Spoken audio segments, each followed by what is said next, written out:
Swastiastu. Om Swastiastu. Salam sejahtera untuk kita semua. Rahayu. Assalamualaikum warahmatullahi wabarakatuh. Salam sehat dan bahagia, Pak Surate dan Ibu. Jadi pada pagi hari ini kita akan mengadakan latihan coaching ya. Saya memperkenalkan diri. Saya adalah Ibu Lokades Sucitasari yang bertindak sebagai pengamat pada kesempatan kali ini, di mana Ibu Mumpuni bertindak sebagai coach dan Bapak Surate bertindak sebagai coach. Nah, sebelum latihan coaching ada beberapa pertanyaan yang ingin saya sampaikan kepada Ibu Mumpuni berkenaan dengan kompetensi Ibu sebagai seorang coach. Dan pada kesempatan kali ini, pada pertemuan kali ini ada beberapa rubrik yang ingin saya kembangkan untuk Ibu Mumpuni. Yang pertama yang saya amati adalah kompetensi yang saya amati adalah percakapan coaching alur tirta ya. Seperti yang Bapak dan Ibu tahu, alur tirta itu adalah yang pertama tujuan, kedua identifikasi masalah, terus rencana aksi, dan terakhir adalah tanggung jawab. Itu rubrik yang pertama. Lalu yang kedua adalah yang tampak pada kegiatan coaching nanti adalah bagaimana kompetensi Ibu Mumpuni sebagai seorang coach ya. Jadi itu dua rubrik yang akan saya gunakan dalam pengamatan sesi kali ini ya Bu ya. Kalau boleh tahu nih Bu Mumpuni, pada kesempatan kali ini coaching kali ini apa yang ingin Ibu kembangkan? Baik Bu Suci, terima kasih banyak. Menurut saya, kompetensi yang ingin saya kembangkan dalam latihan coaching ini, dan saya sebagai coachnya, itu adalah yang pertama adalah kehadiran penuh, yang kedua adalah mendengarkan aktif, dan yang ketiga adalah mengajukan pertanyaan yang berbobot. Begitu Ibu Suci. Oke, baik. Jadi ada 3 kompetensi yang ingin Ibu kembangkan: kehadiran penuh atau presence, mendengarkan aktif, dan mengajukan pertanyaan yang berbobot. Ya. Oke, baik. Dari ketiga itu yang mana yang lebih spesifik yang ingin Ibu Mumpuni capai? Kalau menurut saya dari ketiga kompetensi yang ingin saya capai, tetapi yang lebih spesifik itu adalah mengajukan pertanyaan-pertanyaan berbobot kepada coachingnya. Oh, jadi mengajukan pertanyaan berbobot yang ingin lebih Ibu capai di sini. Nah, indikator dari pencapaian kompetensi mengajukan pertanyaan berbobot itu bahwa Ibu sudah berhasil, indikatornya apa? Indikator ketercapaiannya itu adalah saya sebagai coach nih Bu ya, saya bisa mengarahkan seorang coach tersebut untuk mendapatkan solusi-solusi sendiri atas permasalahannya itu. Dan kemudian juga saya juga bisa mengarahkan supaya coach tersebut juga mempunyai ide-ide yang bagus gitu Bu ya. Sudah saya catat Ibu ya. Yang pertama adalah bahwa coach mampu mendapatkan solusi ya dari pertanyaan berbobot itu nanti. Itu satu. Itu kedua, Ibu mampu menggali ide-ide baru dari si coach itu ya Bu ya. Oke, baik. Kalau begitu bagaimana percakapan coachingnya sudah bisa dimulai Bu? Bapak? Sudah. Oke, kalau begitu dipersilakan. Selamat pagi Ibu Rara. Bolehkah saya mengganggu waktunya Ibu sebentar kali ini? Selamat pagi Pak Surate, boleh ada yang bisa saya bantu Pak? Jadi begini Bu Rara, Ya. pada kesempatan ini saya ingin menyampaikan permasalahan yang saya hadapi di kelas belakangan ini. Anak-anak yang saya ajar kurang antusias mengikuti pelajaran saya. Hal ini terlihat dari rendahnya minat untuk mengumpulkan tugas dari anak-anak. Sekitar 60% anak-anak yang mengumpulkan tugas belakangan ini. Oh, jadi menurut Bapak mempunyai permasalahan bahwa kegiatan pembelajaran itu dan kegiatan pembelajaran Bapak itu anak-anak kurang antusias ya Pak ya. Kemudian dalam pengumpulan tugas mereka juga hanya mengumpulkan tugas 60% saja. Begitu ya Pak? Baiklah, kalau begitu apa sih sebenarnya yang Bapak harapkan terhadap obrolan kita hari ini? Itu Pak Surat. Jadi setelah mengobrol kali ini saya ingin menemukan solusi dari kendala yang saya hadapi. Yang pertama, ingin meningkatkan antusias dari siswa anak didik saya untuk lebih aktif belajar di kelas dan juga meningkatkan persentase untuk pengumpulan tugas dari anak-anak. Oh, jadi begitu ya Pak Suratu. Jadi menurut Bapak itu anak-anak itu kurang antusias ya Pak ya. Kemudian apa sih indikatornya bahwa anak-anak itu kok Bapak lihat itu kurang antusias gitu Pak? Apa saja? Yang saya amati dalam pembelajaran yang sudah lewat ini, anak-anak sepertinya melihat kegiatan yang saya lakukan itu monoton. Kemudian yang terlalu dominan berbicara itu adalah saya sendiri, sedangkan anak-anak terlihat kurang aktif, Bu Rara. Kemudian yang lain adalah kegiatan yang saya lakukan di kegiatan belajar biasanya lebih banyak ya saya menggunakan metode ceramah, jadi lebih banyak saya saja yang bercerita. Oh, jadi menurut Bapak itu mengapa anak-anak itu kurang aktif ya, kurang antusias itu karena Bapak merasa bahwa Bapak sendiri mengajarnya monoton ya Pak ya. Kemudian Bapak hanya satu pihak yang berbicara, jadi Bapak yang lebih banyak bicara dan kurang mengajak anak-anak untuk diskusi begitu ya Pak ya.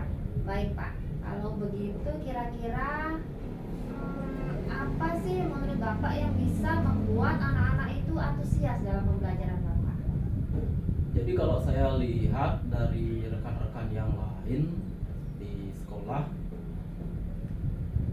kegiatan yang saya lakukan hendaknya berpusat pada siswa, itu pertama. Kemudian yang kedua,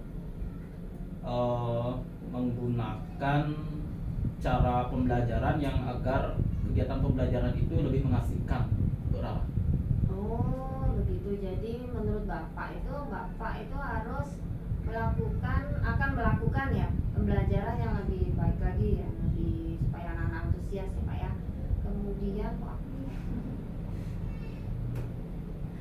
lupa Ya lanjutin aja, nanti dipotong aja ini. Oh, iya. potong ya. Ya. Bapak tadi kalau Berarti saya dari identifikasi dah. Nah, ya. Jadi apa Pak tadi Pak?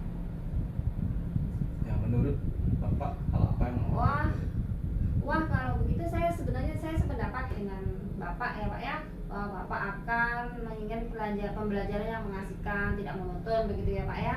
Nah, kira-kira menurut Bapak apa yang Bapak lakukan supaya anak-anak itu tidak bosan pada pembelajaran Bapak? agar tidak bosan, kalau saya lihat dari rekan-rekan yang lain, jadi kegiatan pembelajaran yang saya lakukan agar dirancang lebih mengasihkan, Bu Rara. Jadi anak-anak juga akan lebih aktif. Jadi kegiatan pembelajaran dirancang lebih mengasihkan dan membuat anak-anak lebih aktif. Pembelajaran yang bagaimana yang lebih mengasihkan itu Pak? Jadi kegiatan pembelajaran yang menurut saya mengasihkan itu kegiatan pembelajaran yang dilakukan dengan beragam kegiatan, seperti tidak monoton cara mengajarkannya, kemudian diselipkan dengan kegiatan-kegiatan menarik seperti games dan juga ice breaking. Oh iya bagus sekali Pak ya, tepat sekali, saya setuju. Jadi Bapak supaya anak-anak itu bisa lebih aktif lagi, lebih antusias, maka Bapak melakukan pembelajaran yang berdiferensiasi ya Pak ya. Kemudian Bapak juga menyiapkan game-game yang menarik dan juga ice breaking ya Pak ya. Itu tentang pembelajaran. Nah sekarang bagaimana dengan yang pengumpulan tugas itu Pak? Yang hanya 60% itu bagaimana itu Pak? Untuk menyesuaikan tingkat pengumpulan tugas ini, meningkatkan tingkat pengumpulan tugas ini, jadi saya akan coba memberikan tugas sesuai dengan kemampuan siswa. Kemudian tugas yang saya berikan juga tidak terlalu banyak, dan pengumpulan tugas ini mungkin juga saya akan coba terapkan dengan cara menyesuaikan dengan kemampuan atau minat bakat dari murid tersebut. Jadi ragam produk pengumpulan tugas akan terlihat disesuaikan dengan minat dan bakat siswa. Oh, jadi mengenai pengumpulan tugas itu nanti Bapak akan melakukan diferensiasi produk dalam pengumpulan tugas ya Pak. Jadi sesuai dengan minat dan bakat mereka ya Pak ya. Bagus sekali itu Pak ya. Kalau boleh tahu apa saja sumber belajar yang sudah ada yang biasanya Bapak lakukan di kelas? Belakangan ini sih saya lebih sering menggunakan buku paket yang dipinjam oleh siswa dari sekolah. Jadi itu saja yang biasanya saya gunakan. Oh, jadi Bapak biasanya selalu menggunakan buku paket ya Pak ya. Apakah Bapak mengetahui apakah ada lagi sumber belajar yang lain Pak selain buku paket tersebut? Kalau sumber belajar yang lain yang saya perhatikan belakangan ini yang sedang berkembang yang dari sumber belajar digital. Jadi bersumber dari internet, bisa berupa blog, dari artikel seperti itu, kemudian juga dari YouTube berupa video, bisa juga dari TikTok yang saat ini saya lihat juga lebih banyak dimanfaatkan oleh anak-anak saya, oleh siswa saya. Jadi yang lagi ngetren saat ini yang menggunakan IG ya Ibu Rara, Instagram Iya, yang betul. real itu. Iya ya betul sekali. Pasti anak-anak seru sekali ya Pak ya kalau anak-anak itu murid-murid itu mendapatkan berbagai macam sumber belajar ya Pak yang lagi ngetren saat ini, misalnya IG, TikTok, Reels, itu pasti anak-anak sangat antusias sekali. Nah sekarang apa sih rencana Bapak supaya dapat menerapkan itu semua? Kalau rencana saya akan merancang pembelajaran yang saya akan terapkan berdasarkan kemampuan siswa.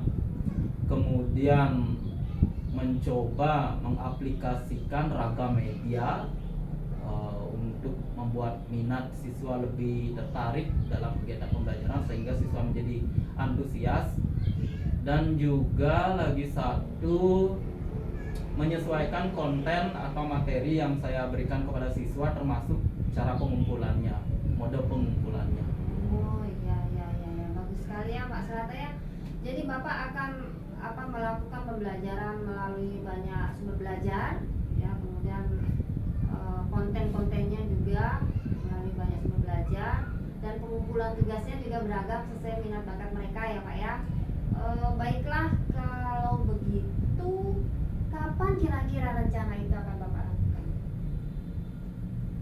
Untuk pelaksanaannya berarti saya harus rencanakan terlebih dahulu, saya harus rancang terlebih dahulu Bu Rara. Mungkin hari Senin yang akan datang ini bisa coba saya terapkan dengan merancangnya mulai dari hari ini Bu Rara.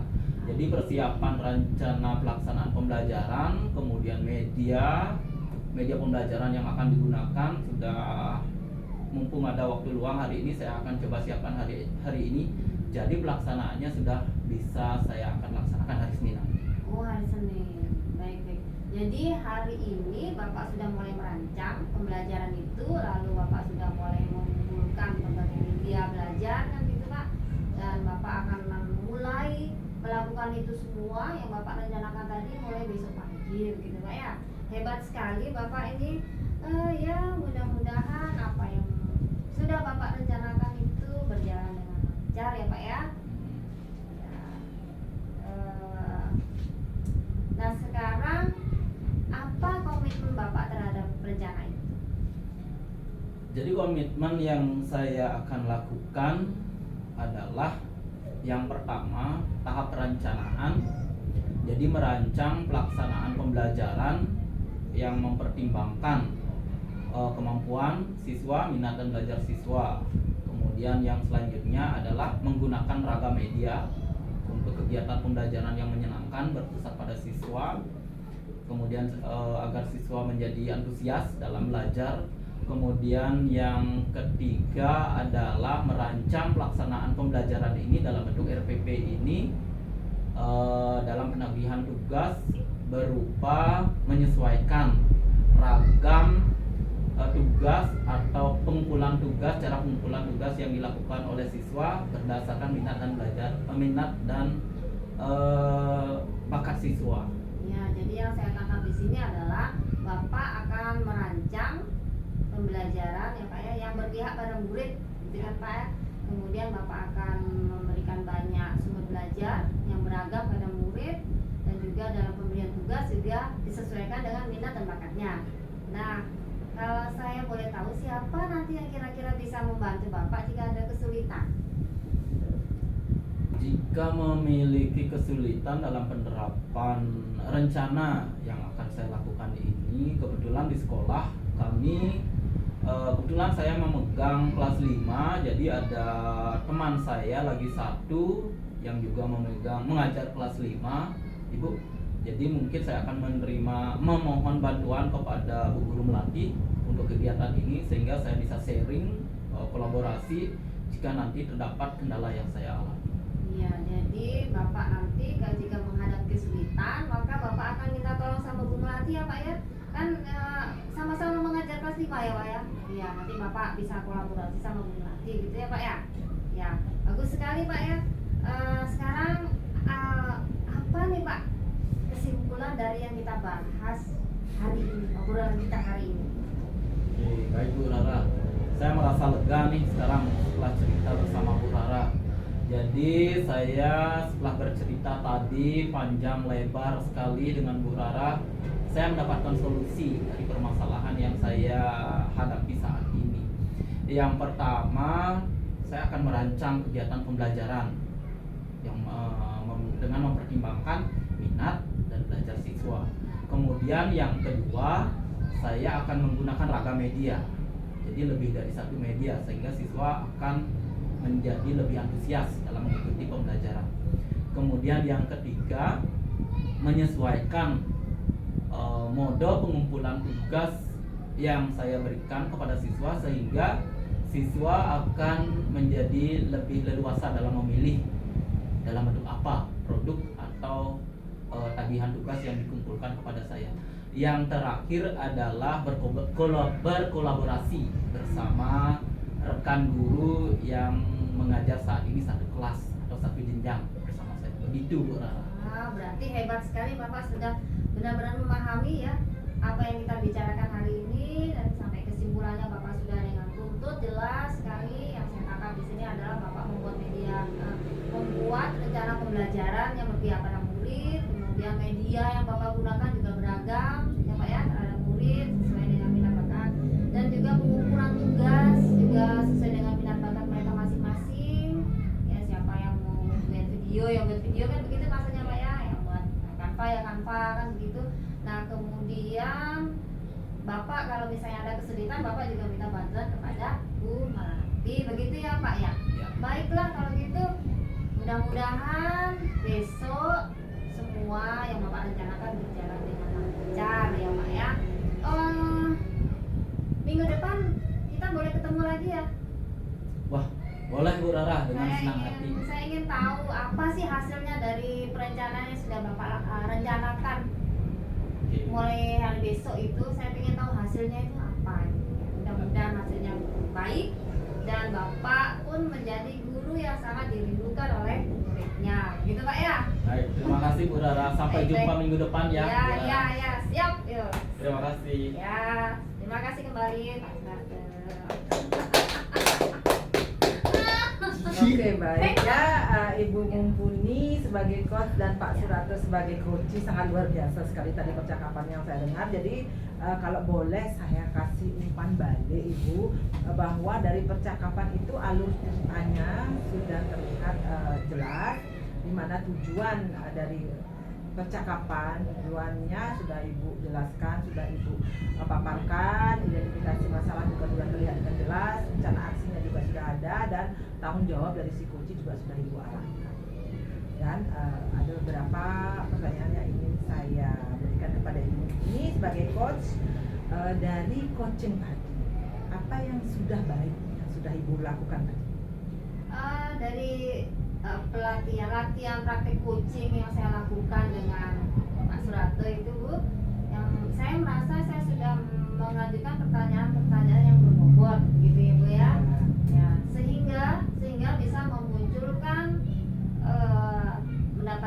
solusi dari permasalahan Pak Surate sendiri. Jadi bukan dari saya solusinya, tapi dari Pak Surate sendiri. Dan juga saya bisa mengarahkan Pak Surate supaya mempunyai ide-ide baru yang segar. Contohnya tadi Pak Surate ingin membuat mencari berbagai media sumber belajar ya Pak ya, mulai dari IG, TikTok, Reels, itu baik sekali. Gitu Ibu. Oke, baik. Tadi itu yang sudah baik dari hasil coaching tadi ya Ibu ya. Lalu kompetensi apa yang ingin Ibu kembangkan dari coaching tadi? Jadi kompetensi apa lagi yang akan Ibu lebih kembangkan dari diri Ibu sebagai coach dari hasil coaching tadi? Iya, baik Bu Suci. Kalau hari ini kan kompetensi yang ingin saya kembangkan itu kan pertanyaan Google, dan tadi saya sudah melakukannya. Nah, untuk next kalau misalnya ada lagi coaching seperti ini, maka saya akan meningkatkan kompetensi yang lainnya, yaitu kehadiran penuh dan juga mendengarkan aktif. Tapi tidak lupa juga bahwa saya akan lebih lagi meningkatkan mengajukan pertanyaan yang berbobot. Oke, baik. Kalau begitu terima kasih banyak ini Bu Mumpuni dan Pak Surate sudah melakukan praktek coaching dengan baik. Berarti sesi kali ini sudah berjalan dengan lancar. Akhir kata saya ucapkan salam dan bahagia. Wassalamualaikum warahmatullahi wabarakatuh. Om Santi Santi Santi. Salam sejahtera untuk kita semua. Terima kasih banyak Ibu. Terima kasih Bu Suci, Pak Surate. Saudara.